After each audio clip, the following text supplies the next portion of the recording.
GB থেকে বণিক্য চৌমুহনী রোডে পরিবহন দপ্তর থেকে কে বা কারা অবৈধভাবে নতুন করে পারমিট দিয়ে দেয় ব্যাটারি চালিত অটো গাড়িগুলিকে। তারই পরিপ্রেক্ষিতে এলাকার অটো চালকরা চলতি মাসের গত 25 তারিখ জিপি এলাকাতে একটি আন্দোলন সংগঠিত করে। সেই আন্দোলন সংবাদ মাধ্যমে প্রচার হওয়ার পর পরিবহন দপ্তর তাদেরকে ডাকায় এবং সমস্যার সমাধান করে। দপ্তর তাদের জানিয়েছে নতুন করে যে পারমিটগুলো দেওয়া হয়েছে তা পুনরায় বাতিল করা হবে, কারণ আগরতলা পুর নিগম এলাকায় এখন কোনো পারমিট দেওয়া হয় না। এ বিষয়ে বিস্তারিত তুলে ধরেন পশ্চিম ত্রিপুরা জেলার অটোরিকশা মজদুর সংঘের সাধারণ সম্পাদক লিটন মোদক।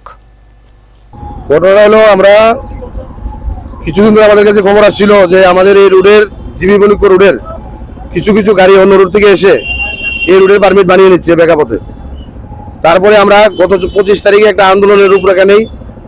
আন্দোলন বলতে রাস্তা অবরোধ বা বিভিন্ন কিছু নয়, আমরা নিজেরা কর্মবিরতি রেখেছিলাম এবং আমরা মিডিয়ার মাধ্যমে সেই খবরগুলি ছড়িয়ে দিয়েছিলাম।